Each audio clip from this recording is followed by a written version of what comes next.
আব্বা মা এটা কি দাদু কোনো কাজ? আমি মানে মুখ দেখাতে পারছি না এই বয়সে। সি আমি ছোট বেটিকে ফোন করেছি, এক্ষুনি চলে আসবে। এই শান্তি চুপ কর, ও যা ইচ্ছে তাই করুক। ও রিঙ্কি আসছে তো ভালোই হবে, একেবারে বিয়েটা খেয়েই যাবে। আব্বা এইসব আমি কি শুনছি? এটা করা কি তোমার ঠিক হবে? ঠিক আছে, দূর থেকে আসলি বস। তোমার হঠাৎ এরকম সিদ্ধান্ত নেওয়া? আমার কাউকে উপদেশ দিতে হবে না, আমি সামনের শুক্রবার বিয়ে করবো, এটা আমার শেষ কথা।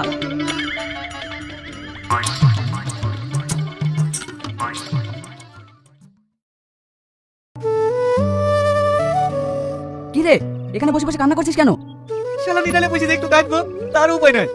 কেন রে, কি হয়েছে বলবি তো? কিছু হয়নি, শালা আমার ভাগ্যটাই খারাপ জানিস। তোকে বারবার বললাম তাও বললিনি, দেখলি তো ফসকে গেল।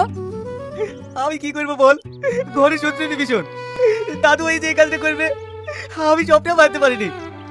আর সামনের তো কঠিন চয়েস, আমার মতো একটা হ্যান্ডসাম ছেলে তুই একটা বুড়োকে বিয়ে করছে। তো করবে না, তোর কি আছে? আর তোর দাদুর সাথে বিড়া করলে সয় সম্পত্তির মালিক হবে শ্রাবণী, আর তুই তখন আঙুল চুষে বেড়াবি। তাই হলো রে ভাই।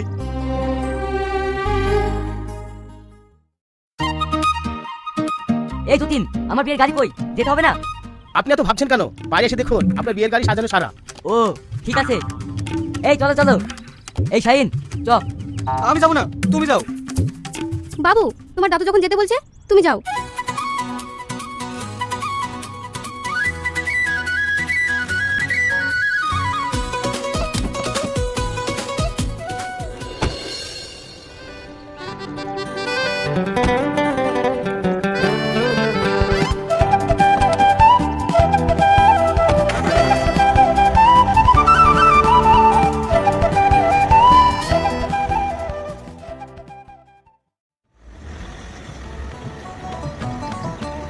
এই বিয়ের গাড়ি কার গেল রে?